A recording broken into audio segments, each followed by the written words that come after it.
Welcome into our lives. And welcome to the Expanders Club podcast. We're so happy to have you. Join us as we embark on a journey of deep exploration, soul searching, and asking the hard questions. With the goal of truly understanding the most aligned, empowered, and purposeful versions of ourselves. We want to live an extraordinary life, and we're willing to dig deep to find out what it takes. Buckle up. You're about to meet a new version of yourself, an extraordinary one.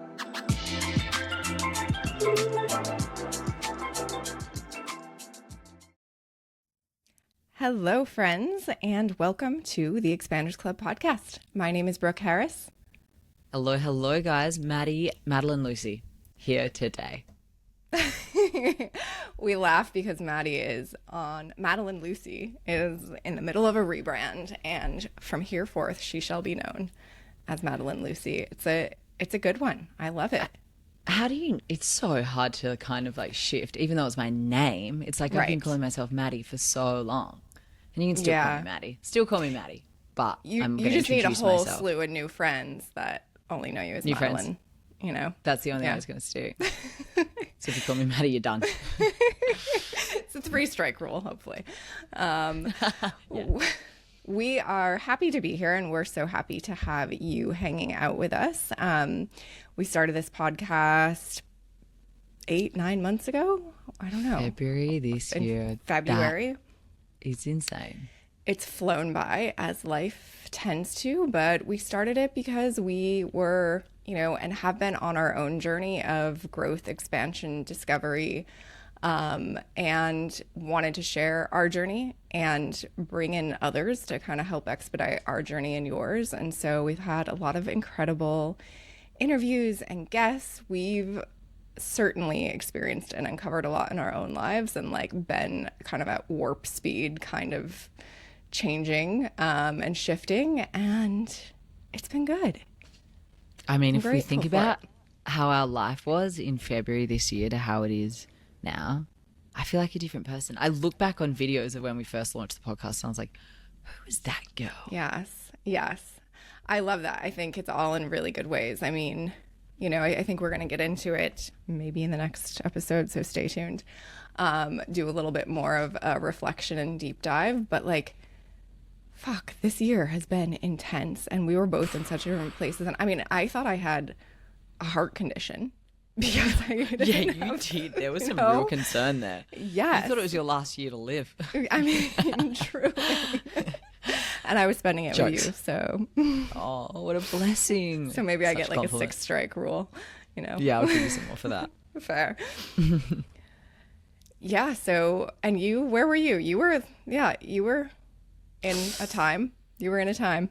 I was in a time. I think I was in my dark night of the soul. Yeah, I think you were too. I wasn't my happy, light-hearted self, but I was willing to just keep on going and doing all the things because I was like, I know I can get out of this. Mm-hmm. And so I was just kept on doing and moving and being and doing all the things that I thought I should do. And that's all you have to do. I think if you're in a dark place, just keep on going. I think also what was powerful was shedding back all of the layers of everything that I thought I had in my life, of what I thought my life was on a trajectory for. When that all sheds away, who are you at your core? Yeah. And I think my journey was learning to love that person without anything else, just without any identities I'd formed around myself. And that was a year of learning to fully love myself through this process. Oh, it's a huge journey, and the work really started before the year, but like you said, when you're in a dark night of soul, that's all you can do is show up and try to figure out who you are and how to love that. And that's where it's been fun on this journey, is because I think because of the exposure, because of the conversations, because of the way that we're thinking and our perspectives on life, you were able to do that so quickly. I mean, you went from your dark night of soul to a yacht, living your best life on a yacht, swimming in the clear waters of Catalina Island this weekend. So I know you did it. I did. You made it. Have a pinch me moment of how is this my life. Like, not that I own the yacht, 'cause that would be the real pinch me moment. But like, you know, friends with yachts is still maybe just as good. That's actually better than owning a yacht. It is. Truly. Like, everyone wants friends with yachts. yes. Yeah. Let me know if they need another friend, you know. To see if they're in the market. I'm seeking a friend with a yacht.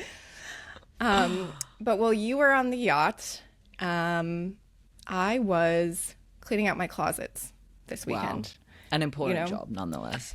Yeah, it's been on my list for a bit. I've been kind of like having this feeling, and I think the collective, or at least like people in my world, are having this feeling of like simplifying, and almost like stuff feels like not simplifying feels almost like suffocating.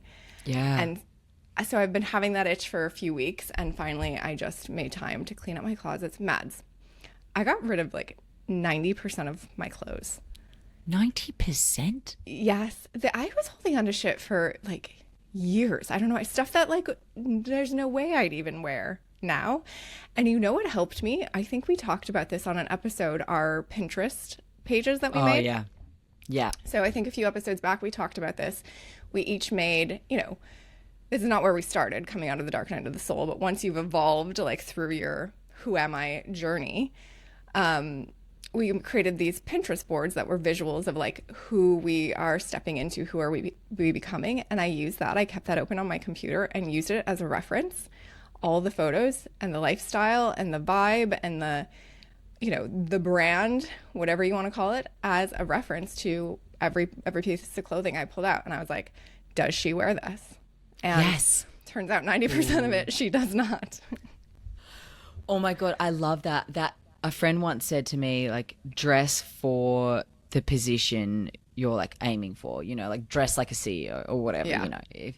And that like idea is in my head, like, who do you want to be? Who was that vision? Like, who do you want to put out to the world? And like keep in that mindset. Because I agree, when I go through my closet, I'm like, I mean, am I like a little boy? Like, what the fuck do I wear? Like, let's talk about like wanting to step into my femme era. Like, there's nothing supporting that in my closet. So it's like a white linen shirt. Like, that's all I got. Well, you'll get there. And just having less stuff in general, like it didn't make me feel like I need to go out and buy a bunch of new stuff. It was like, oh, now I can really see what I have and just wear the things I have. Turns out, though, one thing that I have a really hard time getting rid of is crew neck sweatshirts. I still have an abundance of sweatshirts, and I did part with a few, but like it was really hard. So my sweatshirt drawer is very difficult to close. It's like overflowing, and I just, you know, she wears sweatshirts, so I'm the same. I got jumpers and hoodies like rolling out my drawers. Like, it's just, they're so good. Yeah, but I highly recommend it. I'm kind of like auditing and editing a bunch of areas of my life in that vein of like who and how and what is this new version of me, and how does she do these things differently than I've done them in the past. So stay tuned. But the closet clean out was the first one, and I think it's going to apply to like the whole house. You know, Bowie's birthday's coming up, so it's time to clean out some toys so she can get a bunch of new ones. And wow. You know, just in general, like a garage clean out. Like, I think the physical stuff, moving that out first. And I feel lighter. I feel more energized. Like, it feels really good. I fully agree. It's like when you do a full house clean and you move the furniture around, like rearrange. It's like, whoa, I feel like I'm in a new place. Yeah. Like, this is feels so fresh. Yeah. I mean, everything holds energy, right? So if you're holding on to something from 15 years ago and not using it, like, you know, dragging that energy along with you, like, nah. Yeah, it's like when you're like still getting rid of like things in your house from like ex relationships. You're like, oh, that reminds me of that person. Like when you finally like got the last piece out of the house of them, you're like, cool, done. Not familiar. No worries, sorry. I believe you. Okay. Awkward. Moving on. So we know what else Maddie did this weekend. Burned.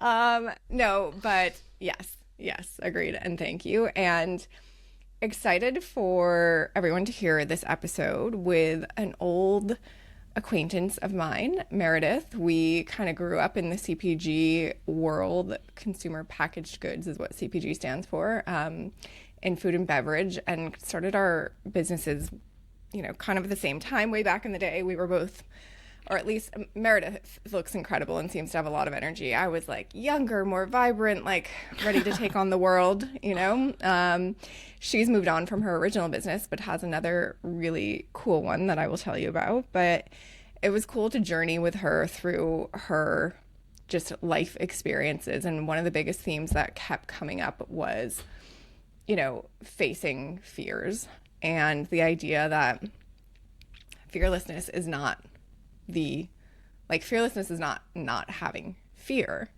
Yeah. It is just pushing through that fear. And a lot of times how short the distance is.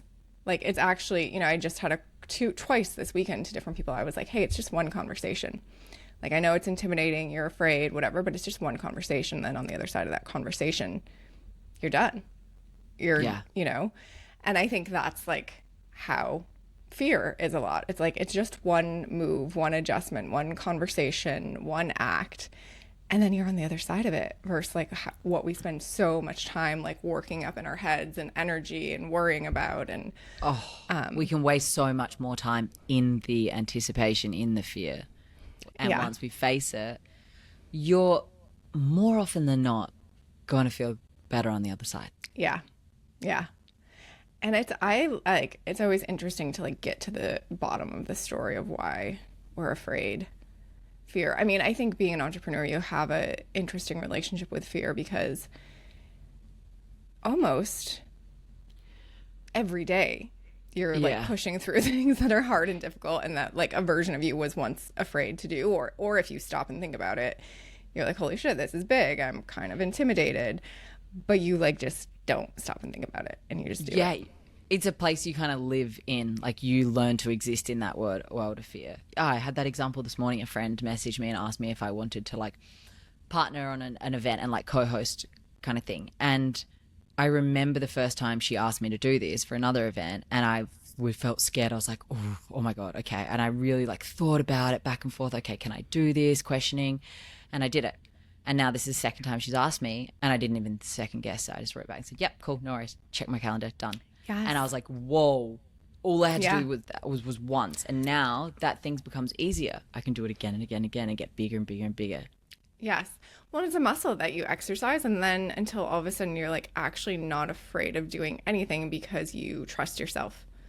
Like, you have the history to look back on and be like, well, I've done this, and this. Like, what could be intimidating to me now? And I've always landed on my feet, or it's always been fine, or there's always been a learning experience from it. So yeah, it's almost like the more you do things that intimidate you or that you're afraid of, the quicker you get over fear in general.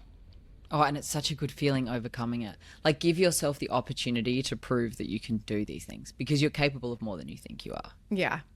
Yeah. And like, it's just not worth the energy. I mean, I just think back of all the things I have really, really conquered fear. I mean, in a way, I was always fine pushing through it, more not because I was fearless, more because I just like had that prove it like energy to me, not necessarily in a good way.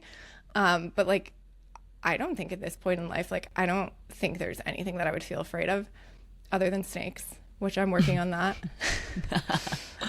I'm working on that. But like, as far as life things, business things, like, I don't want to jump out of a plane or anything like that. But yeah, it's a pretty good feeling. It's more, it like kind of goes back into like knowing and trusting yourself. It's like how you conquer fear. So true. Do you think you could do a TED Talk? Yes. I think I'd get anxious probably right before, but I think that's probably normal. But I wouldn't be afraid. I would say yes, for sure. And then like figure it out. Yeah. That's kind of the way to do it, isn't it? It's like kind of just dive in. You just, sure. We'll figure it out.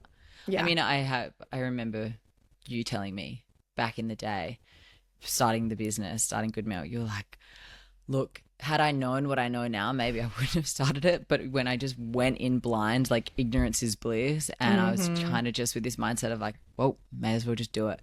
And there's kind of the beauty in that of just going for it and figuring it out without knowing. Yeah. I think that comes back to belief in yourself. Like, I had no idea what I was going to encounter, but I had a belief in, I knew I could work hard, and like, you know, looked around, other people were starting businesses. Why couldn't I? Very ignorant. But yeah, it certainly worked my fear conquering muscle. Well done. It is the muscle. Yeah. So we talk about that. Meredith gives some really interesting examples along her life journey that are, yeah, I think will just encourage anyone to face their own fears and move on. We talk about finding joy in the journey of entrepreneurship, but of life as well. I think, again, similar thoughts around the fear. Like, we can just get so caught up in the basics of life and, you know, operating and striving and fighting. And then it's like, it's just exhausting. So we're stopping to like find joy, enjoy the journey, all of the cliche things, but like a lot of us don't truly, we know it, but we don't truly do it, you know? Yeah. Yeah. I mean, you're good at that. You're really good at that. And I know you had your dark chapter, but even then, even in your dark chapter, you were good at it. You really like do embody finding the joy of life. It's very impressive, and it's like inspiring to watch. Thank you for saying that. It's, yeah. I'm like, at least I know, like, if I can just, if I don't have anything else, like, let's just enjoy the life that I have right in front of me and just have fun. And because that's energy that you ride off. Like, I think the more joy, it's kind of like the be, do, have, instead of like, you need to do the thing to have the thing to be happy. It's like, just be happy. Yeah. And like, be in who you want to be, and then like you can do the thing, you can have things, and I think you can have the life you want to live because you're like just embodying that. Yeah I love that. Yeah, you are joyful and I'm fearless. What a combination. I think it's been good like good motivators for each other along the way. Yeah, I think we certainly are good for each other. We teach each other a lot in that way. I mean, yeah, you've helped me step into entrepreneurship for sure. Like, I came in just like, all right, let's have a good time, and in life, and you were like, I was like, no good time. Get to work. We work, we hustle, and I was like, okay, so we got to work as well. All right, and. You know, we complement each other well in that sense. We work hard, we play hard. Yeah, no, I will say Good Milk was a lot more fun when you were around. You brought the joy, and we had a lot of good times, weird times. We did. I was in the parking garage the other day where you ran my car into a pole. The Manhattan Beach Farmers Market. And then what it led me to think about was you ran it into the pole, and then we had one of our employees who had a garage fix it. And then do you remember what happened? Well, the car was at his garage getting fixed. What? And it was delivered home to me, unbeknownst to me, with a rat living inside of it. Do you remember that? Oh my fucking God, yes. There was a freaking rat in your car. You're like, there is this stench. No. This is what it was. I had no clue. It came back and there was some like ripped up newspaper on the front seat. And I was like, that's so weird. But you and I were driving downtown to a fancy dinner. God, we got like free invites. I don't remember how. We got free invites to this like tasting dinner. And we're driving downtown from the west side. And we literally are about to pull up. I don't even know I can say it. Maddie looks in the back seat, turns and looks in the back seat of my car and goes, "Is that possum shit?" I was like, "What are you talking about? Why would there be a possum in my car?" And then I looked back and realized it was rat shit. Started screaming. We're driving, screaming, like showing up to this fancy dinner, realizing that there is a rat And I think you had like an old bag of popcorn or something in your car that there was like popcorn everywhere. It was just like, I was like, Brooke, you're a fucking animal. Like there's half-eaten snacks all throughout your car. Oh, you guys, that rat lived in my car for like 3 weeks. It was terrible. I would drive around with my fists just like clenched around the steering wheel, terrified of it coming out. Terrified. I saw it a bunch of times because I had a garage at our condo at that time. And like a few times I would come down to do laundry and I'd see the rat like climb out on the roof or climb back in the window. It was awful. That thing tortured me. And then finally it just went away. Thank God. I was afraid of it dying in there. I was afraid of it coming out and attacking me while I was driving. Like, oh my God, that was so stressful. This moral of the story here is like, just ignore your fears and they'll just go away. It could have been a moment where you like face this rat and that would have been like, really tied it in. I know. No. They'll shit on you for a little bit and then they'll go away. No. Let the rodents be. Yeah. The moral of the story is like, don't let Maddie use your car. Actually, it's the moral of the story. I'm a really good driver until I'm not. And there was particularly like just a few things that happened. I think the one time I ever got a red light speeding camera was in your car as well. You got it sent to your place. And I was like, God fucking damn it. Mm-hmm. That's joy. That's just like living for joy, you guys. Exactly. Live in the moment. Just speed. And others pay the consequences.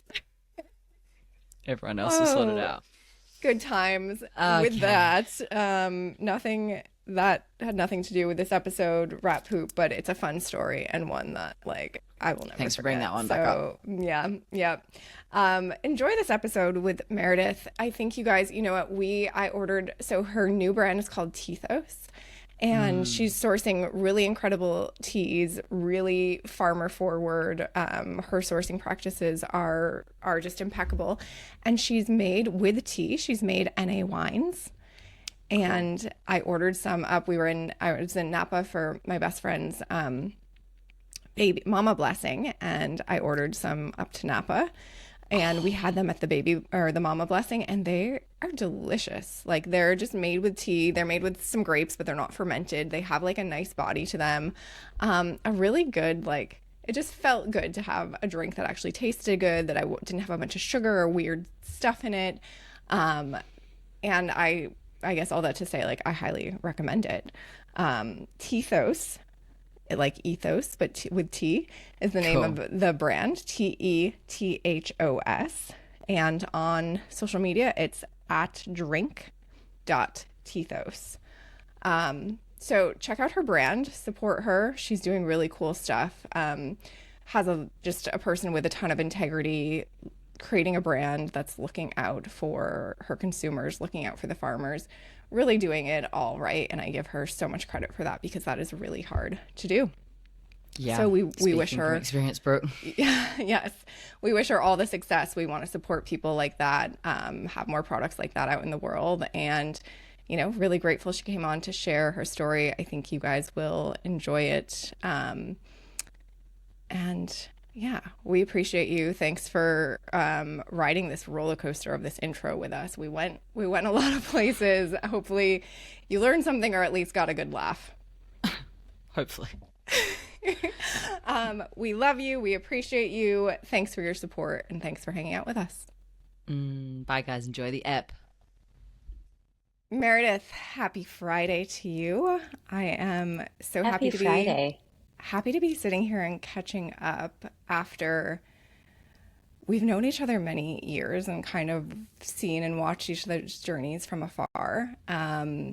And I'm excited to catch up on all the things, because you've accomplished some pretty incredible things. And when we talked about what we wanted to share with our audience today, we talked about just the fearlessness that it takes to forge ahead and accomplish and do big things. So I want to talk about kind of everything you've done and where you've been under that compass of like how fearlessness has led you through it. But let's start with when you and I first met. You had started a business we were both like so wide-eyed and like I mean, Bushy-tailed. yes, I mean, God, the vitality that my business has sucked out of me is real. But,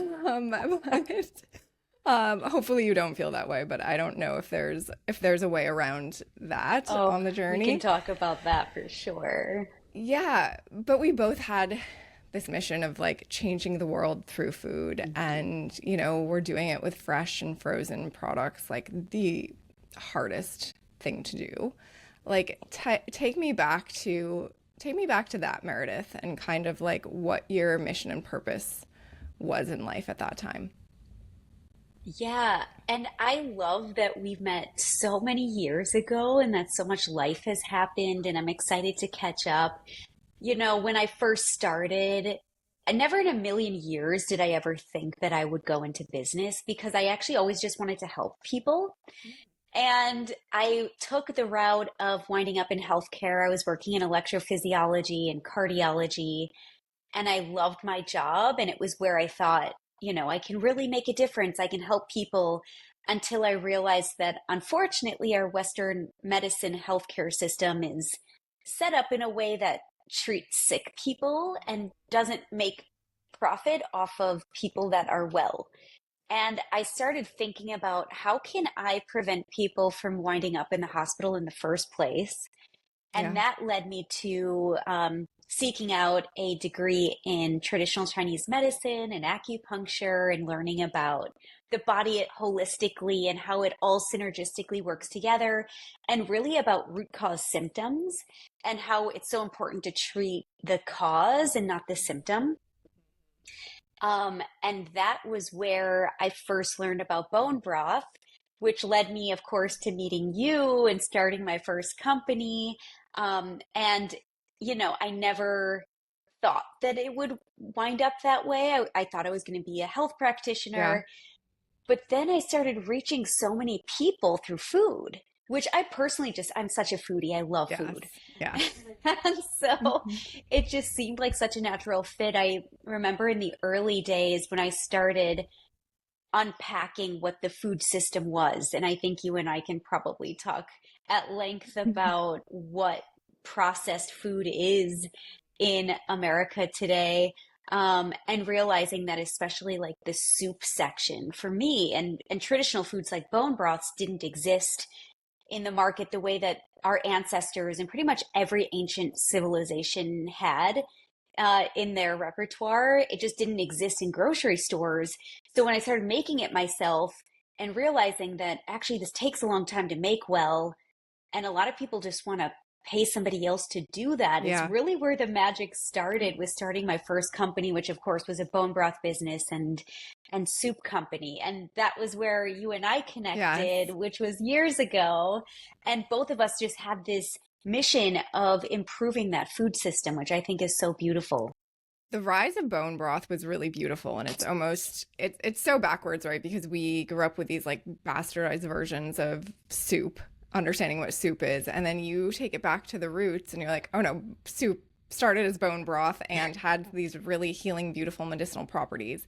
Then bone broth like had its rise because you and a few other great companies like really started to educate people on the power of bone broth. And now there's freaking Tetra Pak bone broth, super preserved bone Yeah. broth, shelf stable bone broth sitting on the shelves. And it's like, okay, here we are again. We just can't help ourselves. This is the hard thing, and it's expensive to educate consumers, Hmm. and we are creatures of habit. And there happens to be in the grocery store a soup aisle where you can go and find soup. So, to educate consumers to look in the frozen section of a grocery store for such a pure product that actually is very fragile. So, when you Yeah. heat it to high temperatures in order to make it shelf stable, you denature those proteins. And so, it's kind of an uphill battle, and there are a lot of people that seek out that medicinal food, and Yeah. some people that just love the name and, maybe just want to have a little bone broth because they heard of all of these things. But yeah, I mean, educating consumers on all of that, and also just to like play off of that as well, which I know that you can speak to as well. how food is made is just as important as what's on an ingredient panel. I would argue it's maybe more important. And so when you make something in small batches, which is what we did throughout, the entirety of the company, and even when, we couldn't find a co-manufacturer to do it, we wound up building out our own Yes. facility just so that we could make it in small batches using tons of ingredients. I mean, if you were to take that same recipe and make it at your house, you would spend twice as much Yeah. money Yeah. and time, Yes. you know? Yeah. What do you think it is that drives? Because I know, us included, but I know many founders who start with a mission similar to us. That's like, we see this problem, we see how we can solve it, and then we are driven to solve it. And when you're solving problems like that on scale, it is crazy. Yeah. Like you said, we've had to build our own manufacturing facility. I have other founders that I know, Health Aid Kombucha started in small batch jars and they scaled to thousands of small batch jars. Like there's a good handful of founders out there who have done that. Like what's going on in your head that's like driving you to continue to push and innovate, to maintain your values but still solve the problem on a large scale? I love that question. I wish that everybody would get asked that question. For me, it's about adding value and helping people. And I don't just want to make another product to be on the shelf. I actually really care about how food is made, about the integrity of the product, because at the end of the day, I'm not a salesperson. I'm just really passionate about good things. Yeah. And Yeah. I will get behind something that's made well and done well. But I'm not somebody that could just sell somebody something that I didn't believe in. And so I guess it's just my own integrity. What is it for you? Yeah, similar. It's like your own, this moral compass. Yeah. Although, I've had some hard moments in my business where I've been like, does anyone care about this the way that I do? Like, does my moral compass matter? I think there's also this drive, like, to be the best, a little bit in a competitive way, but like, if you're gonna do something, why wouldn't you want to be the best? You know? And like, then of course, it's like, what is your interpretation of the best? For us and our background and our knowledge, it is like best quality, best made well, like all of those things. But yeah, I think for a long time, like that drive to be the best, and like just like also a little bit of like pulling something off that like, when I'm sure you had many, I don't know if you guys raised money, but whether you raised or not, there's plenty of opportunity for these conversations where people are like, and no, like that Yeah. can't be done. Don't do it that way. There's a reason it's done this way. And so you start to like stack these chips on your shoulder. And for better or worse, and probably for worse, those have driven me a lot through the years as well. 100%. I mean, at the end of the day, we're still bound by the system. And unless we're independently wealthy in the format of billions of dollars, how do you not, how are you not impacted by that? Right. I also had to fundraise in order to build out the facility to make it in small batches.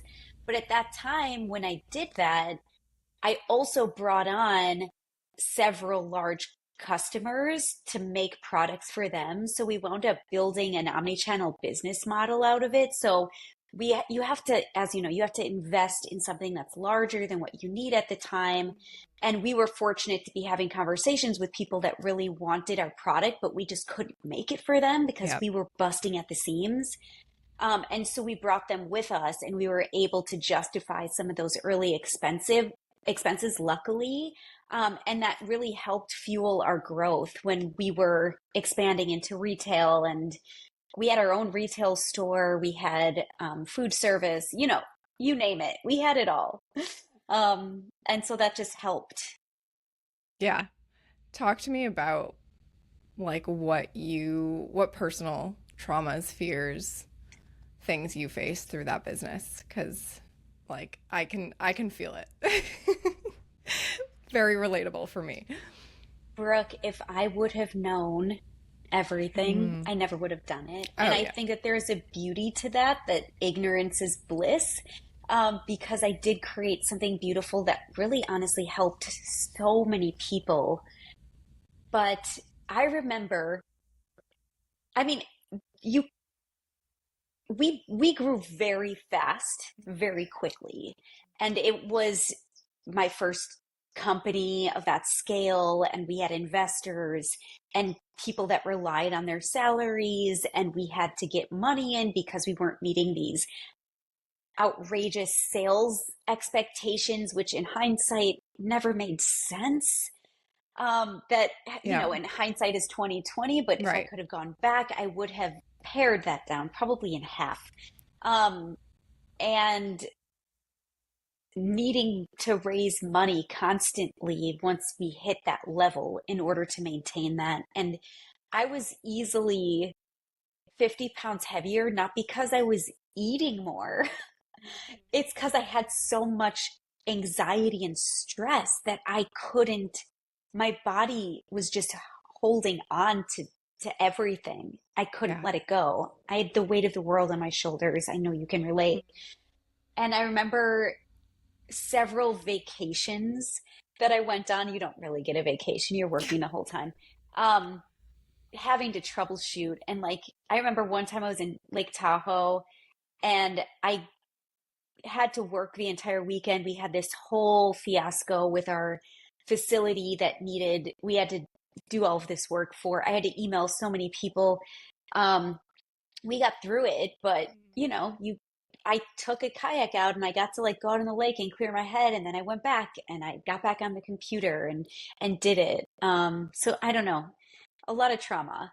I have a story I want to tell you about a vacation very similar to that. But as you're saying this, it's just making me realize something that I've talked about with friends plenty of times, but we start these wellness and health businesses to help others. And that's the mission that drives us, right? You even have said it a few times just in talking to me, like it's helping so many people, it's helping so many people. And yet we sacrifice ourselves.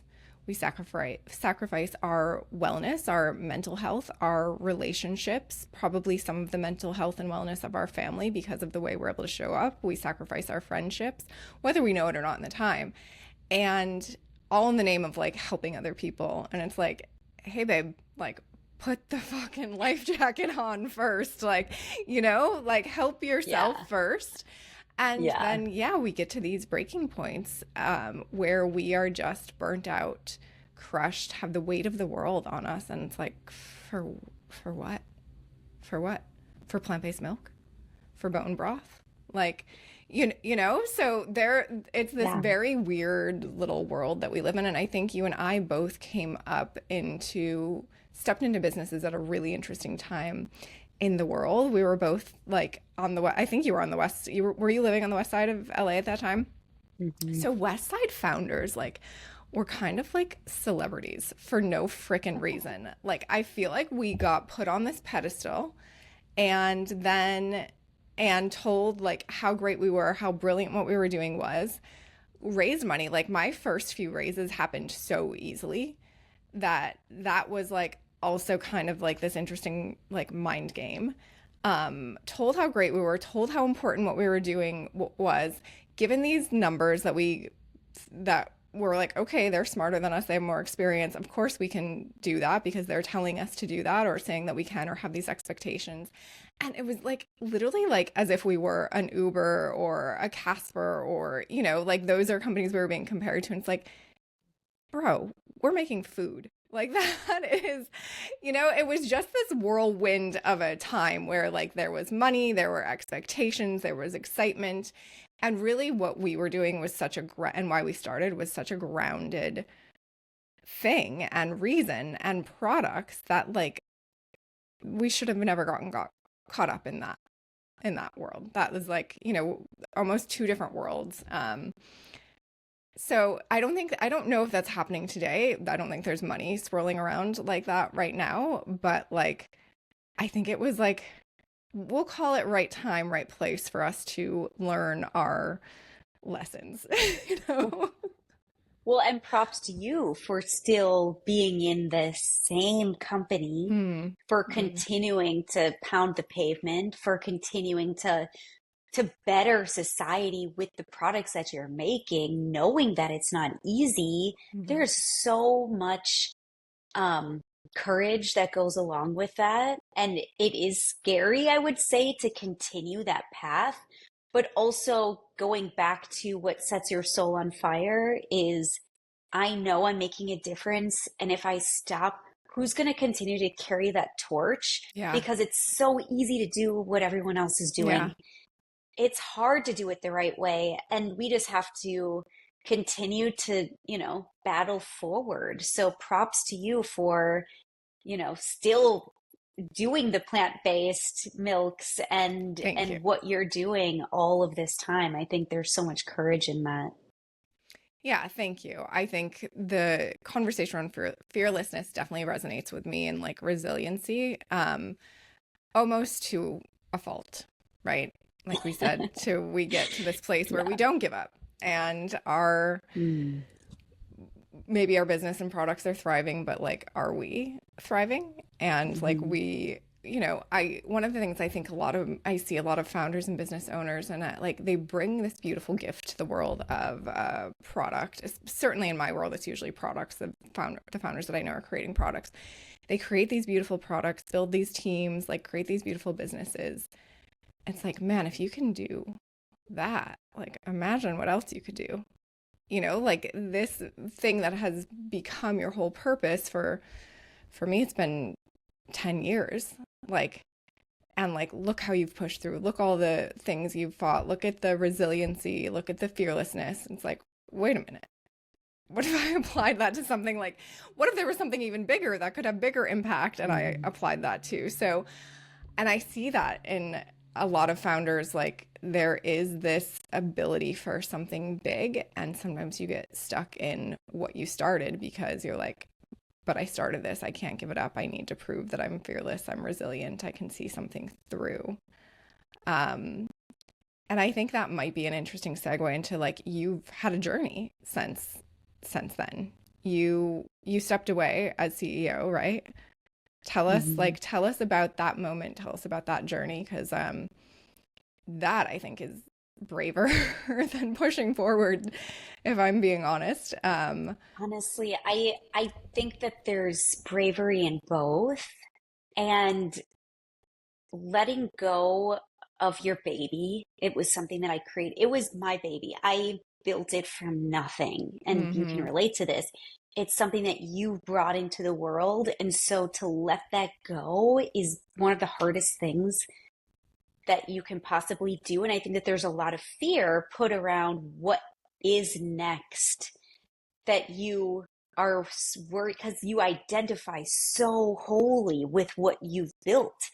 And for me, sort of what you've highlighted, I was dealing with a lot of just not healthy. Like my body wasn't well. I didn't find joy any longer in what I was doing. And stepping away was really hard. At first, I thought that I wanted to be kind of involved in the business. Um, but it's kind of like you have a child and now you've hired another mother to come in, and you want to kind of let them do their thing, but you also want to guide them, which Yes. doesn't work for Sounds like a anybody involved. nightmare. Yeah. So My skin is being, crawling. yeah, so like being forced, honestly, to just completely let go was probably the best gift for me, because then I was able to release that and know that what I did was still amazing. Yeah. I'm so proud of what I built. I built an omni-channel business model. I built a retail store, a facility, the best quality bone broths that you could possibly imagine, an entire team of people that were dedicated to that mission. I mean, the list goes on. I was so proud of everything that we built. But being forced to let go allowed me to create something new, And I think that that really ties into that fearlessness that you mentioned of being scared and making that decision anyway and trusting that it's going to work out. I think like let's touch on that for a second because I think a lot of people confuse fearlessness with like actually having no fear, right? Mm. Like, Yeah. and for me, I've been labeled fearless a lot by other people.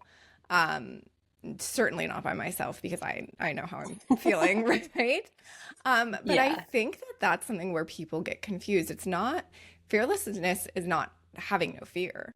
It is that exactly what you described. Like you can be scared shitless, but you still go forward and you go through it. And the fear every single time, the scary part, the fear is like a little less intense and lasts a little bit longer. And then you start to exercise this muscle of like, oh, actually, this next thing that might to other people seem like a big deal is not a big deal because I've done this 10 other times and I've actually done things that are even harder. And so I know I can get through this. And I think for me, that's where like childhood trauma has actually served me well. Like a lot of times in Mhm. life when I've been scared, I've been like, okay, but wait, like I've been through much harder and I'm an adult. Like I get to make my own decisions. I get to be in control. I get to pivot and adjust. And like, so this seems hard and I'm scared, but I can get through it. Mhm. That's so beautiful. And, I don't know if you've ever taken like a Pilates class or maybe like a really tough workout class, but I swear mentally, when I'm in that class, I think if I can make myself do this hard thing, everything else is going to be easier. And in the Yes. moment, it's really hard, Yes. but choose your hard, right? Like, Mm-hmm. is it hard to run your own business? Yeah. Is it hard to be in a role working for somebody else or something that you don't believe in? Yeah. Yeah. Choose your hard, right? Yeah. And so I think, when you first started talking about defining fearlessness, it isn't not having fear. It's knowing that you're scared and that there is a fear, but doing it anyway, knowing that you have to figure out what that boundary is, right? And it's something that I've done a lot in life. When I graduated college, so I graduated in 2008. It was the peak of um, the Great Depression, they call it, right? Yeah. And Very encouraging. I was like, all right, so here I am graduating, no jobs, no money. And I thought, I'm not gonna go make no money and doing something. I didn't even know what I wanted to do at that point in life. So I actually graduated with a cellular molecular biology degree and then went and became a whitewater rafting guide. My Yes. Oh parents my were God. thrilled. That's And amazing. I was like, do you know what? I'm gonna go do this. I had actually never been whitewater rafting. I don't know what I was thinking in that moment. I'm like, yeah, I'm just gonna go become a guide for other people. Well, it just so happened that I found this company that trained you how to do it before you were, passed and got certified to take other people down the river, class 1 through 4. So it's not like you're going with people that haven't. But the first time that I showed up, I had never been whitewater rafting before, and I was so scared. I mean, my biggest fear is drowning. And I thought, I need to not let this fear control me because there's always going to be a fear of something. But if you allow it to control you, then it's an issue. But if you can Yeah. push past that, think of how much power you have. Yes. Yes. And I've just applied that mentality to so many things in life. Yeah. I love that. If you can push past that, think about how much power you have. Yeah.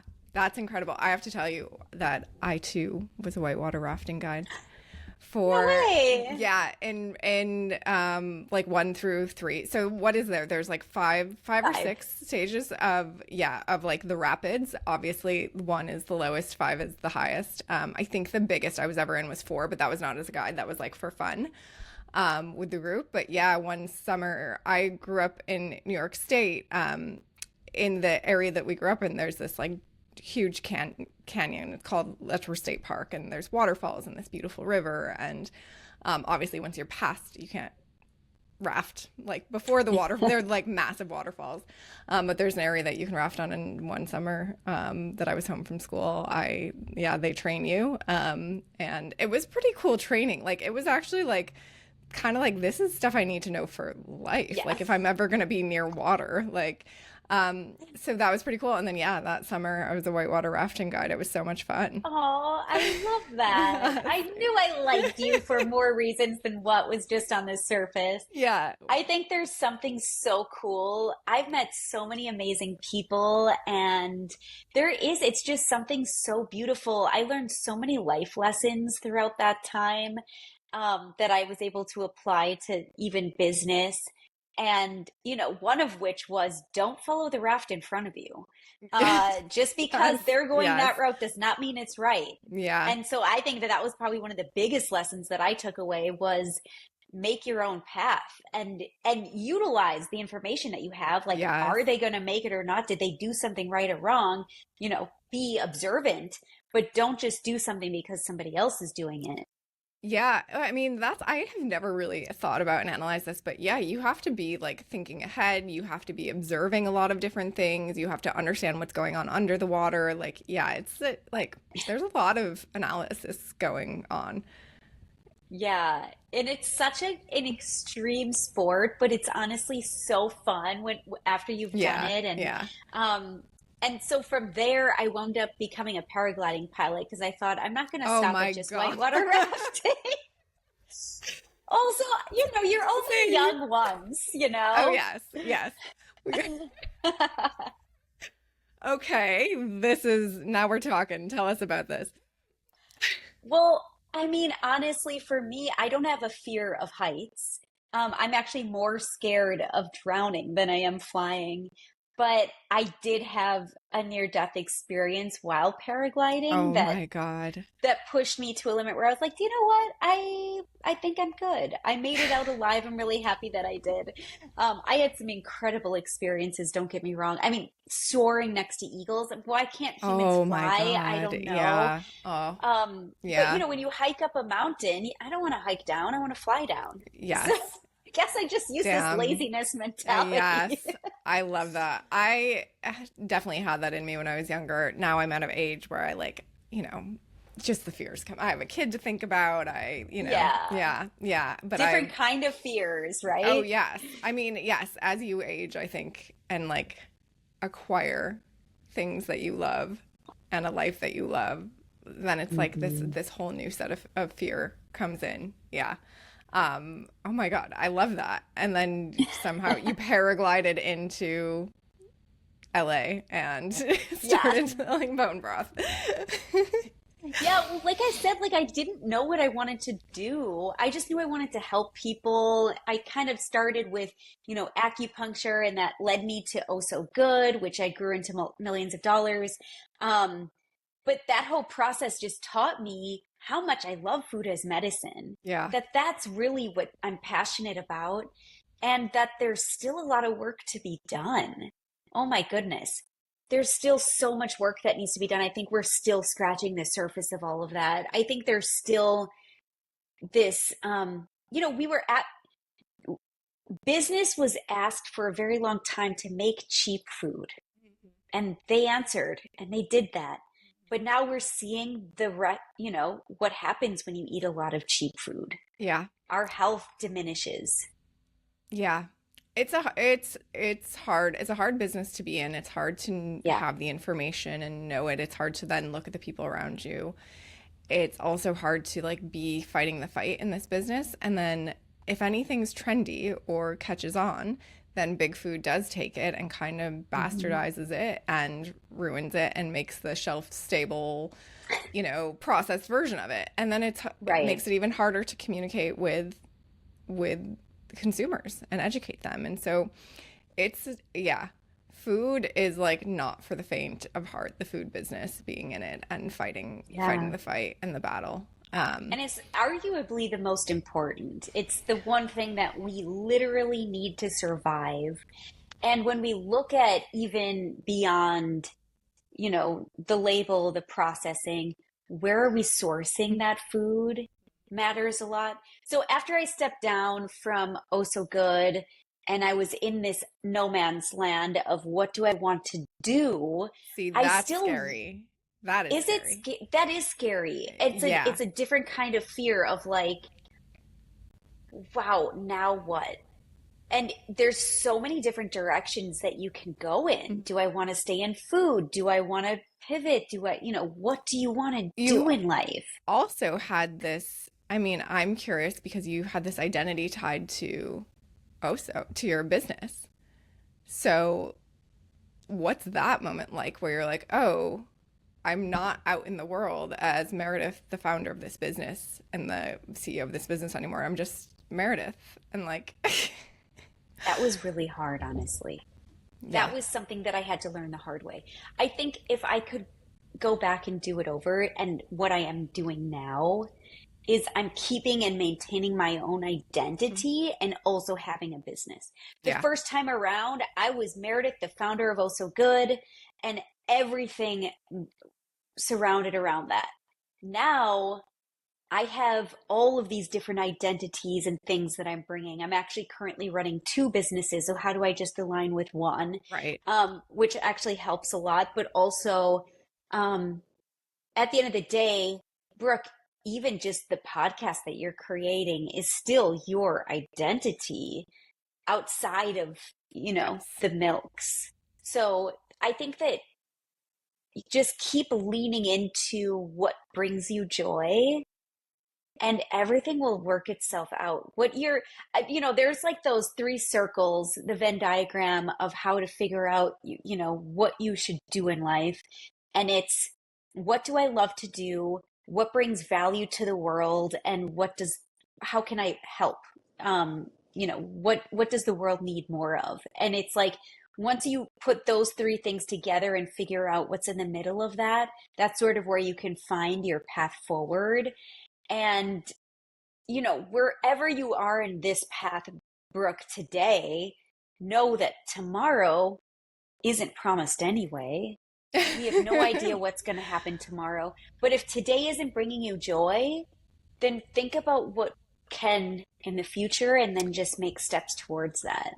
Oh, Meredith, we need to have a chat because I've had a death and rebirth within running my company, and I don't I know if can it's believe that. scarier being in it and being like, oh, I am not Brooke, the founder and CEO of Good Milk. That is not Mm. my identity yet.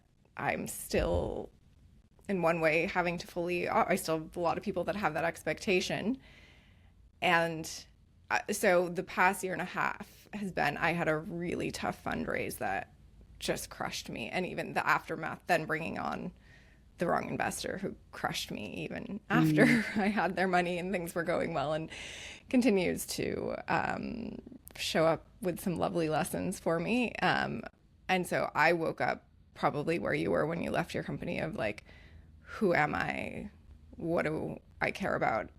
I had that moment while I was still, and am still the CEO of my fucking company of Good Milk. And I was like, holy shit. Because I too, I don't know if you ever had this, or I'm sure you don't now, but maybe with Oso, like I had this pride of like, oh, I've never had a day thinking, I've never even had a moment of thinking, I don't want to do this anymore. I had this pride around that within my business. And I was like, that's my resiliency. That's how I know I'm on purpose. Like, I'm, going to do whatever it takes. And then that thought started creeping in. I don't want to do this. This is hard. This is too hard. What if there's something more? It started to creep in, and I ignored it. And I ignored it. And I ignored it. And then got so loud to the point where I was like, I can't ignore this anymore. And it just took me down. I mean, it was like less the voice and more of like literally like being beaten down physically by things. But yeah, it's really scary when you wake up. Like I give a ton of credit to because you had that moment and you stepped away, where I like had that moment and I was like, cool, I have all these thoughts happening in my head, but like here I am. It's me. It's the same me. You guys all know. Don't worry. Like I'm not changing, but I am. And I did. And that like Yeah. led to a very deep, dark hole and recovery from it, which I'm like in a really great place now. And, you know, might be some fun stuff coming out soon, but like, holy shit, when you wake up in that moment and you're just like, who am I? What do I want? What is my purpose? Like, I don't know if there's, especially for people like you and I who think we figured out our purpose, I don't know if there's anything scarier. Wow, that's really powerful, Brooke. I would say I don't know that I can take full credit for being so brave. I think I would have held on a lot longer had I not really been forced out almost Mm, because it wasn't working. mm, Um, I think I've had a million lives. I really have. And I think that a lot of people do, and that's okay. Whether or not good milk continues to exist in its current entity or it takes new shape is completely up to you, which is really beautiful. And you get to kind of shape that. I've taken an alternate path, which has been I've started new companies that sort of redefined my mm. value in a way that gives me more power for what I want to see happen. And I think I'm really blessed in the fact that I get to choose. But Yeah. I think sometimes that can be a paralyzing opportunity as well, where it's like, I get to choose. What do I want to do? And am I making the right choice? And I think that that sort of goes back to that fearlessness word again, which is Yeah. just, I can be scared and do it anyway. And as long as you're leaning into, that joy and what really fills your cup, knowing that not every day is going to be good, but that you're working towards something that fulfills you. I think that that's really important. And, your businesses can evolve. Look at Amazon. They started as just a bookseller, and now Yes. look at what they do. So, and he had never been a founder before. And, he created, I would arguably one of the most incredible businesses of our time. And he did it by just constantly innovating. That's definitely something that I've taken into what I'm doing now. So for me, I always tell people, when you launch a company, launch before you're ready, Yeah. and then just be ready to listen to what's Yeah. happening and pivot. And, you kind of talked earlier in our conversation about how people are creating businesses differently. And I think that the reason why is because money, one, if it is available, we don't want it because it comes with a lot of strings. Yes. And two, because now we're realizing that actually making a sustainable business means making it profitable. So the way that I'm approaching it this time is I'm actually starting small in a way where I'm moving slowly, but I'm testing rapidly, Yeah. and that's giving me the direction of the product market fit, right, where it's like this is something that I believe in. So leaning into my roots of food as medicine, traditional Chinese medicine, and still wanting to play in that space and realizing that there's a lot of opportunity there and just innovation that needs to happen, is bringing in some teas and plant medicine in its purest form, realizing that really not many people are focusing on how it's grown, which is kind of wild when you think Yeah. about it. And so, what I'm really passionate about now is how do I take these farmers that are growing regeneratively and get them business, right? Make sure Yes. that we're putting our money where our mouth is so that that world can continue to flourish. And we're not going to be the last generation that has soil. Hopefully our Right. children and our children's children have access to healthy soil. And really that starts with regenerative agriculture. How are we growing foods? And so for me, like, even though it's a new company, I can totally align with you in being scared of like, what shape is this going to take? And kind of leaning into that being okay. I'm Yeah. okay with not knowing. Yeah. I'm okay with being fluid and flexible. And I think that that's the power of being a small business. Once you get into a large entity, man, making change is almost impossible. It's like a dinosaur. Well, But and we're so powerful because we can shift and change. well, it's the power again of exercising that muscle because you've been fearless so many times. You trust and believe in yourself that no matter what comes your way, you'll be able to adjust and shift. And that allows you to, instead of like start with this mission statement and this plan that you're then forcing forward at all costs, which I think is a position we've probably both been in the past, you're, like you said, you're fluid, you're able to move, you're able to listen, you're able to see what customers want, see what's resonating, trust your intuition. As you learn more every day, you can start to make better decisions versus, hey, this is where we're going no matter what. And I think that's Yes. just such a more freeing and probably joyful Yes. way to run a business. It really is. I think some people are so caught up with the perfection of, I can't share this until it's Mm-hmm. exactly what I want. But then you forget that maybe what you want isn't what everyone else Yes. needs. Yes. Yes. And And so you I'm, have to kind of bend and flow into that. oh yeah. And I think you learn that from experience. It's like, how many times have you put something out there and you're like, you were so sure that it was perfect or great or amazing. And you're like, oh, nope. On the thing that you were like, oh, okay, we'll do this. That's the thing that hits. It's like, always, always, you know? Seriously, I mean, even look at like TikTok content, for instance. I'm like, this is gonna just go viral. I can't wait. And it's the thing that you like spend 2 seconds on that winds up going viral. And you think, all right, well, that didn't really happen the way I thought it would, but I'm okay with it. Yes, yes. Yeah. Tell us about your new business, Tethos. Oh, yeah. So, I mean, I love plant medicine. I think there are a few things that are more potent than plant herbs and spices. And it just hasn't really been something that I think has caught on as quickly outside in the US as it has globally. Yeah. But once I started diving into it, I kind of started becoming obsessed. I don't get me wrong, I love coffee. I think that it has its place, but I'm somebody who's high energy. And when I go down and sit at my computer, if I just chug a coffee or an espresso, which is really high caffeine, Yeah. I want to go run around. Like it's really hard for me to sit and work.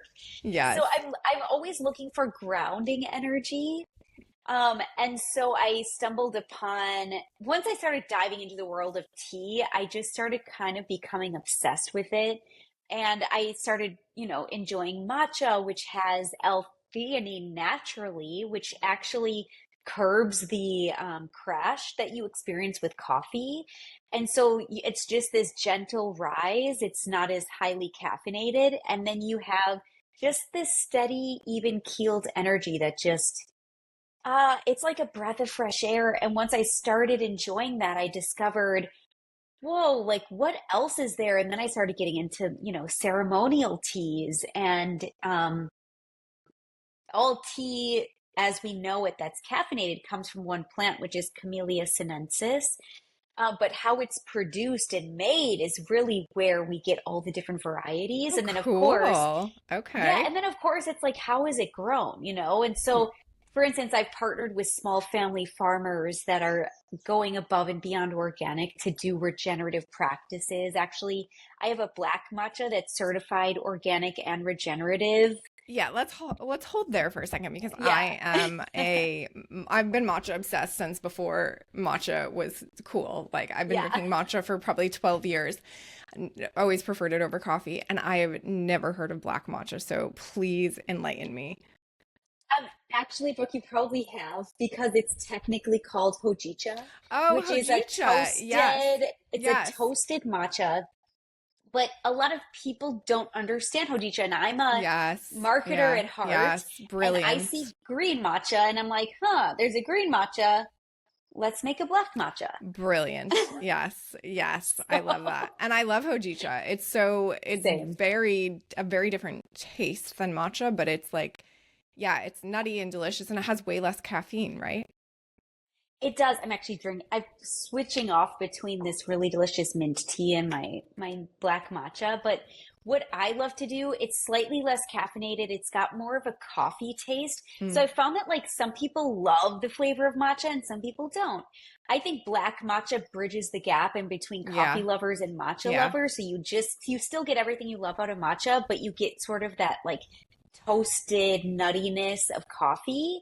And it's a little bit milder with the caffeine, but you still get, I mean, matcha is one of the most potent plant medicines that you can consume because it contains so much natural antioxidant activity. I mean, there are so many studies coming out on green tea and matcha that go to expose the antioxidants and the cancer fighting Yeah. benefits of tea.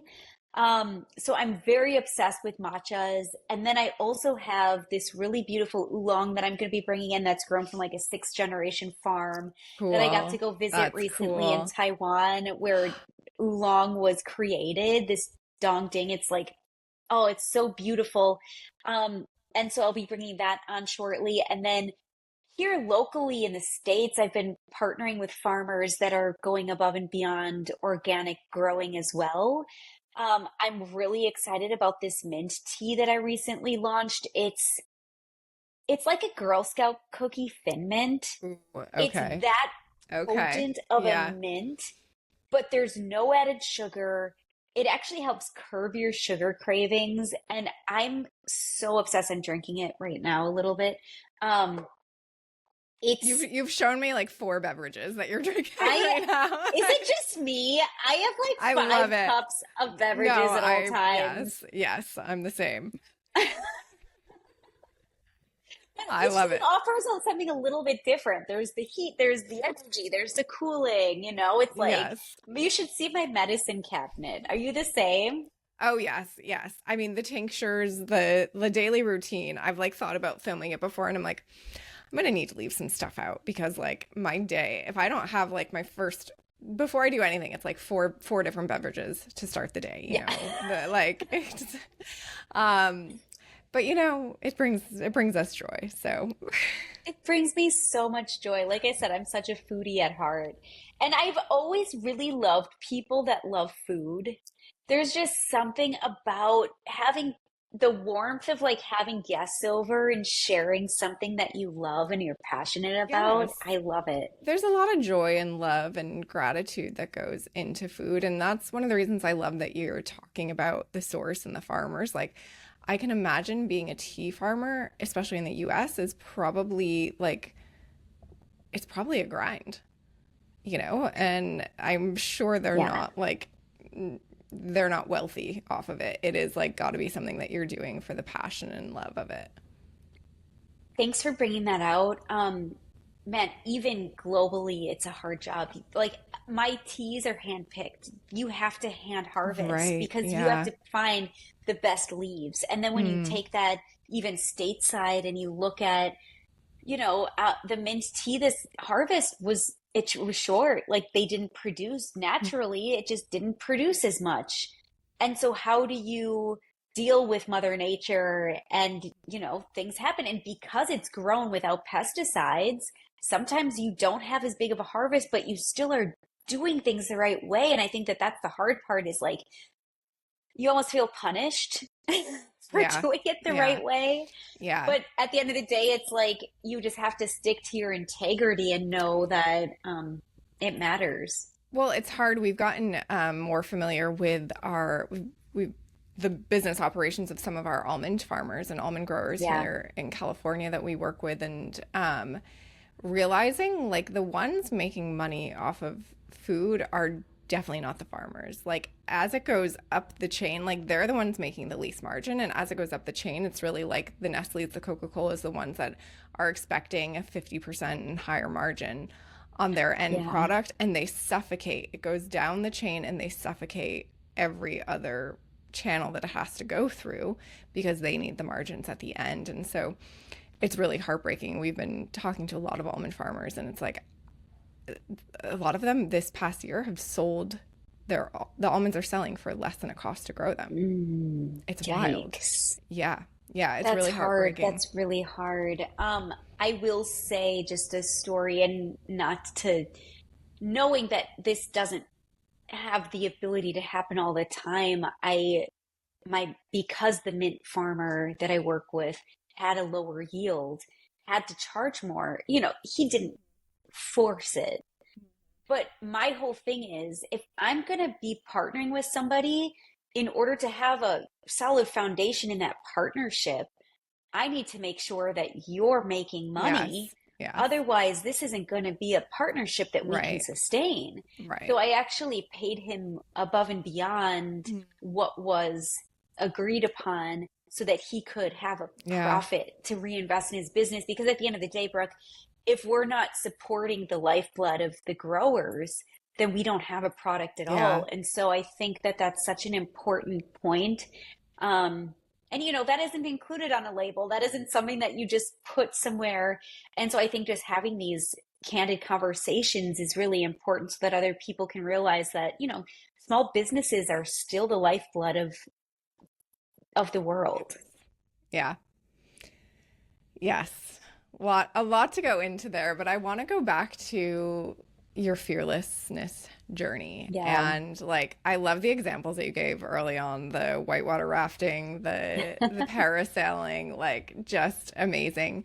But what and more like what exercises your fearless muscle in Mm. more recent years? You've been through a lot of big things. You keep pushing forward into big things. Like tell us about how maybe if you have any stories to share, but like how does it come up for you now and how do you push through? I'll share a few things. One is perhaps started with, whitewater rafting maybe before, is leaning into intuition. I think that's Mm, one thing that yes. females do really well is we have, there's a reason why it's called, intuition is a female word. It Yes. is very inherent to the female population, and men have strengths that we have to, complement each other on. But just leaning into that intuition and knowing it has never steered me wrong. Whenever I don't listen to my intuition, that's when Yes. I wind up running into issues. It just hits you over the head later on. And I'll give you an example of something that I went through recently, which was I had just I was stepping away from Oh So Good as CEO. COVID hit. I also, at the same time, was going through a divorce. So I had all of this change happening at the same time that the world was going through something that it had never really experienced. Yes. And The universe was I like, guess, okay, Meredith, let's get this over with. yeah, Why don't you just take it all on at once and then, we'll as it always happens, it all comes at once. And so I started dating, and I didn't want to be alone during COVID. And I ignored all of the red flags, all of the warning signs. And I partnered with somebody that was just not the right person. And I'm not talking about just, differences of opinion. I'm talking about someone that was actually clinically narcissistic and abusive in both a verbal and emotional and physical capacity. And man, my intuition was going off, and I just kept saying, nope, it's fine. I'm, it's going to get better. This is what I kept. The conversation was always, it's going to change. It's going to get better. It's not going to happen again. And it always did. And I got to a point, we were together for a year and a half. And I finally got to a point where I said, it's not going to get better. And it was hard because I actually did have love for this person, which might be hard to relate to.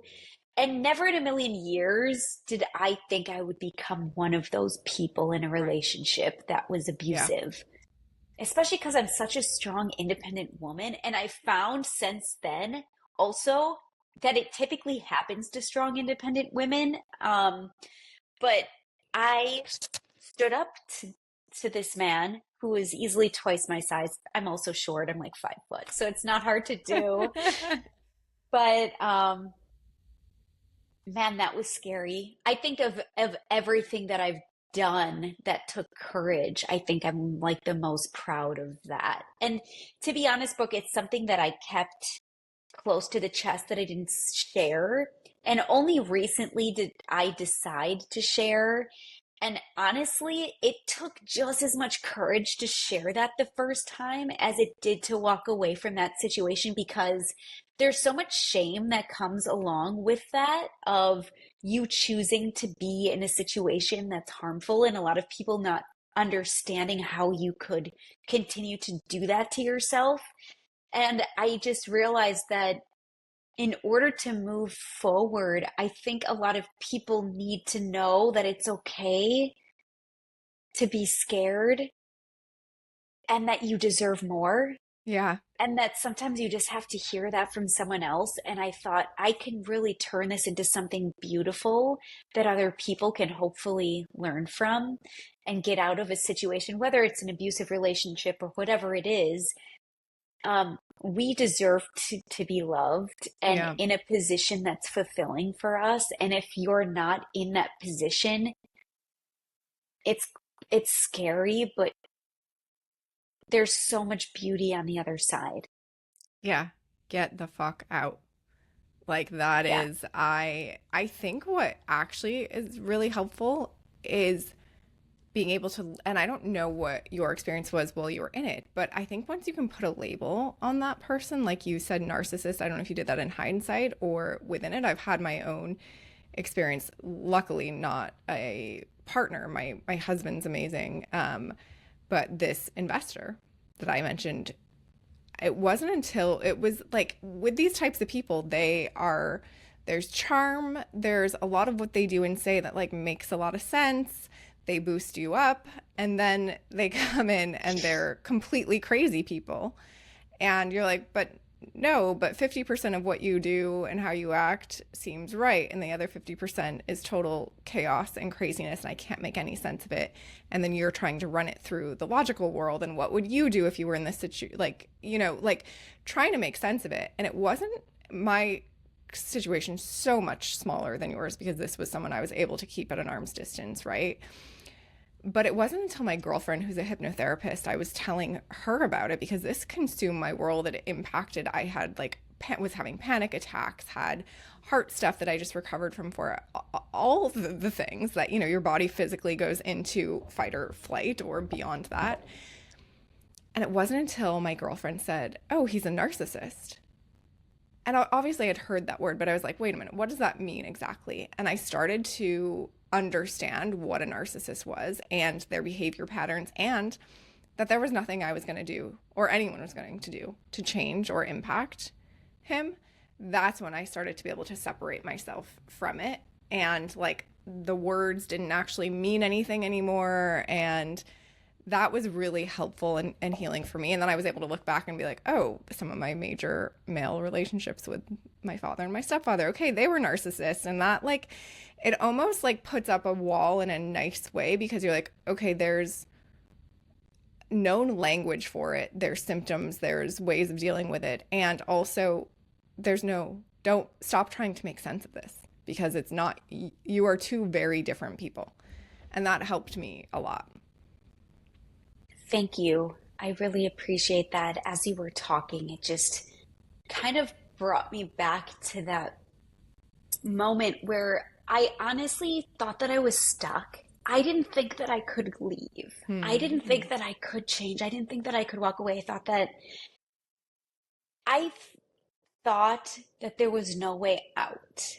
Honestly, it got to that point. And I'm going to pause and just tell everyone there's always a way out. You are not stuck. You're never stuck. There's always a way. And I remember there were a few things that happened that led me to give me that courage of, I can get out of this. And it was a conversation that I had with this gentleman.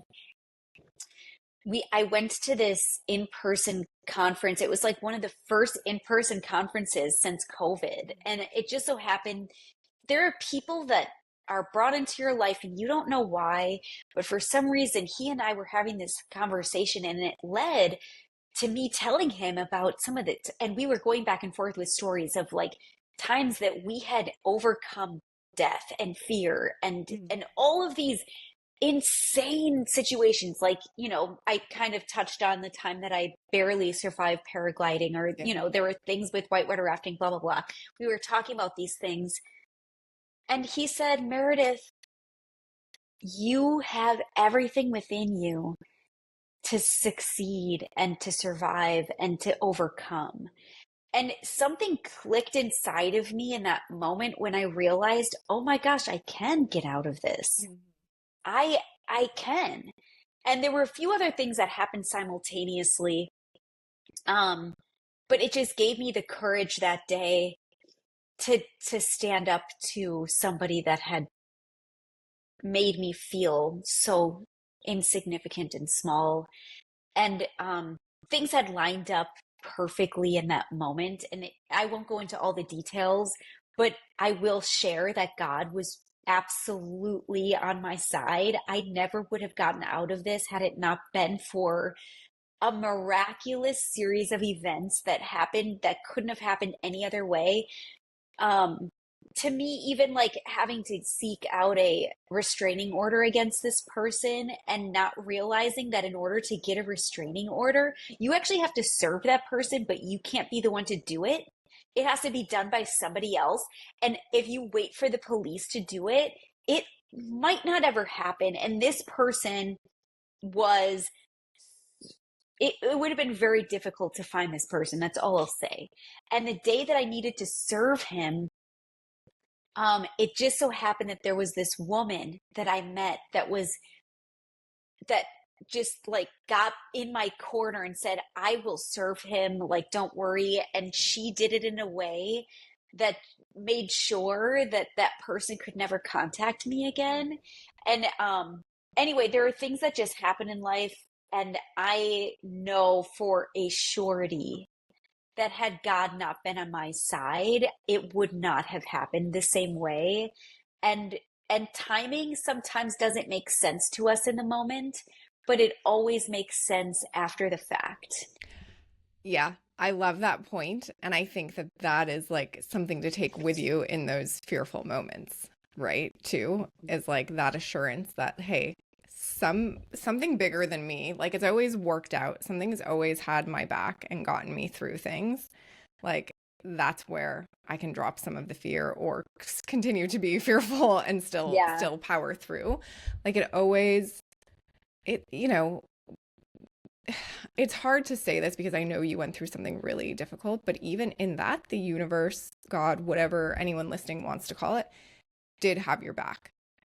Like, we don't want to wish a situation like that on anyone, but I can't imagine the strength it gave you on the other side that prepares you for either what you're doing or something that you don't even know that's coming, that is going to be big. And you will have that experience to look back on and be like, I got through that. Like I literally can do anything. Yeah. And one of the things that I'm doing today is surfing. I'm like so close to the ocean. I thought, you know what? I need to keep like conquering this drowning fear. Yes. So I got into surfing this summer, and I'll tell you right now, man, I was shaking the first day of getting out there. Really?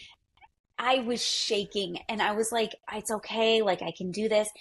And now it's like I get out there and yeah, like I still have a fear, don't get me wrong, but I'm not shaking and I know what I can accomplish and what I can do and like, okay, I can get over this wave. Yeah. Bring on the next one or whatever it is. And so it's like constantly pushing those boundaries for yourself and determining, what is the next thing that you want to conquer in life? And as long as you have that mindset of like, what is the next thing? Yeah. I love that. I love that. Yeah. And I love that mindset too, because actually the way you're positioning it is it's really fun. It's fun. Yeah. And it's like a personal challenge in a fun way, not like, okay, I want to constantly have my nervous system on edge and be fearful and like, competitive. It's not that type of energy. It's like, let's experience and get the most out of life and not let these little fears that seep in stop us, because they're easy to conquer. And like, it's that second, it almost takes a lot of things. It takes like like surfing is a perfect example. It took you minutes to get over that fear. You know what I mean? Like, it's not like this was like weeks and months or years of doing this on repeat. It's like the second you do it, you're over it. And I think that's what a lot of us miss, is like just by that little door that you have to, it's just like stepping through a door. It's actually that easy. And then you're on the other side and you're like, cool, not afraid of that anymore. Or at least like calming that fear by a lot. I love that you brought that out. And I'll give another example, which is, you know, I've dated since this relationship, but I do a lot on my own. I really enjoy going to events on my own, but sometimes I get kind of nervous and scared to walk into a new place and not know anyone. And I'm like, oh, I'm kind of scared. And you're right. Within minutes, that fear subsides. And I'm always so happy that I went and I experienced that. And I don't need somebody else in order to do that. And I think that that's also something really beautiful that I've been leaning into a lot lately. Yeah. Yeah, I think we all kind of had this like awkwardness on the other side of COVID, right? Like we didn't see other people for so long that it was like, wait, how do I interact? But we're all like, that's the other thing. Human nature is actually really good and amazing. And especially when you're going through something like an event or something, like I'm just always surprised and excited by that. It's like people want to engage with it. Like we're not in high school anymore. Like, you know, no one's being mean or giving people the cold shoulder. Like everyone wants to engage and help. And I think that's the way we're all going. Like the world hopefully is going that way anyway. But yeah, that's a really relatable example for sure. Cool. What's up next for you? What's going on? What are you excited about? Oh man, I'm really excited about Tethos. The one thing that I didn't mention that I'm also really excited about with the products that I'm bringing all underneath this tea umbrella is that I actually partnered with one of the world's top tea masters to create a non-alcoholic tea wine. And so it's Yes. like entering this new world of realizing that we can be social and we don't have to poison our bodies in order Yes. to do Yes. it. Yes. Which is kind of awkward because if you're not drinking still, there's this weird thought like, oh, is something wrong with you? And so anyway, I created this tea wine. It's beautiful. It actually uses tea grapes that just never ferment. And then it's paired with some of the most premium teas in the world. And so you get this like little social lubrication of feeling good, but without the crash and hangover. In fact, it actually does the opposite. It helps to, you know, boost your antioxidants and anti-inflammatory response. And so I've been really enjoying seeing that come to the world.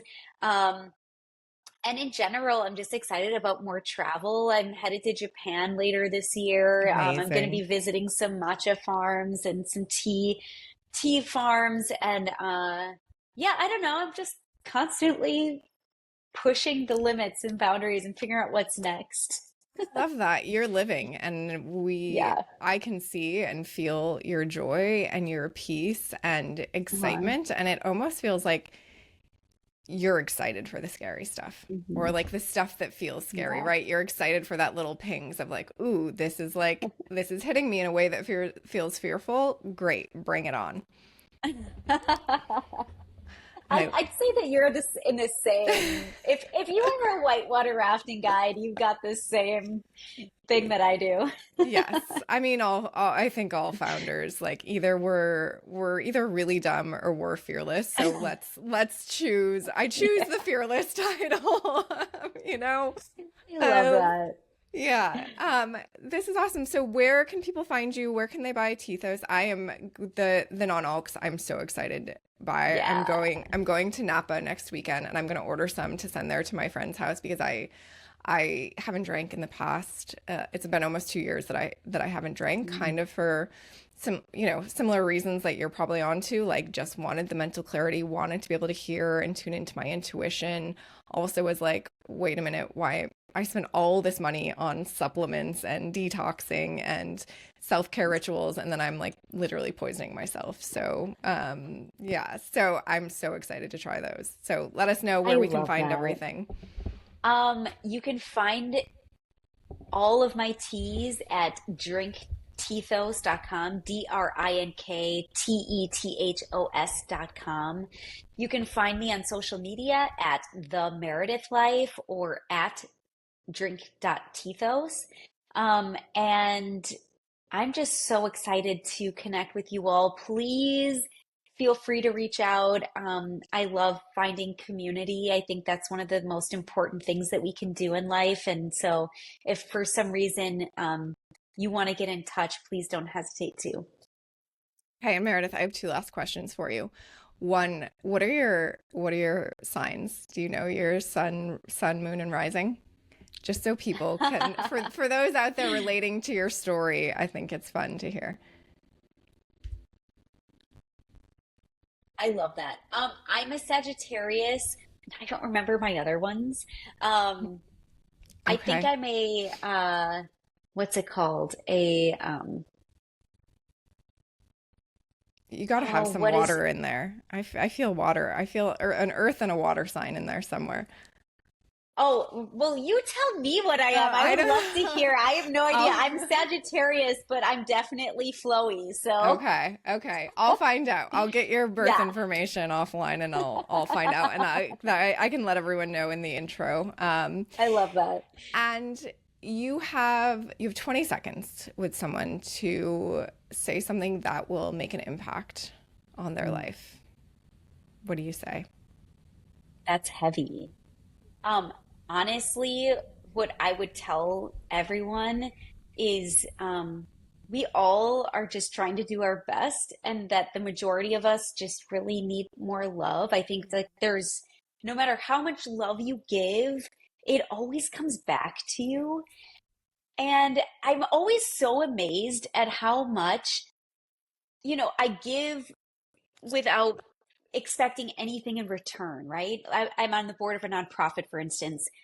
I get so much more in return than I ever give, and it always comes back to you. And I think as long as you're leaning into giving more than you take and loving and leaving the world a little bit better, I mean, we're all in this thing together. And if we all show up in that way, we're all gonna just help each other get to that next level. And I think there's so much beauty in that. I love that. And actually, it's a universal law, and like different spiritualities say it in different ways. But like essentially, it is believed that, if everything is energy, you giving without the expectation of receiving from that person or entity that you're giving to, that's actually like it's an IOU being sent up to God, the universe, or whoever, and then it comes back in other and bigger ways than you could receive from a person, or like you said, you're on a nonprofit. Great, that involves people, but like what you actually want is the gift from God for serving on that nonprofit versus expecting something from the people on it. So hopefully that tracks. But what you're saying is like 100% true. I love that. Give because it's from your heart and it feels good, Mhm. and know that you will be rewarded in bigger ways than you could ever imagine.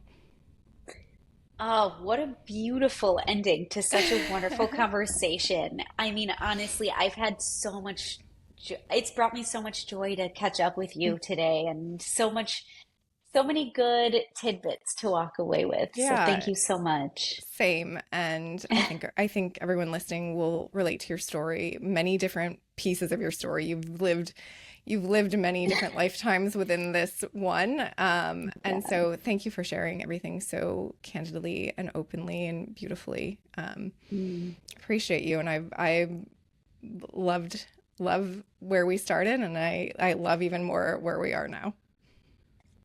Oh, I love this so much. I'm so happy that, our worlds have collided again and we're still creating beautiful things. So Yes. thank you. Yeah. Thank you, Meredith. And thank you, everyone, for listening and hanging out with us. We love you and hope you got a lot out of this one. Thanks.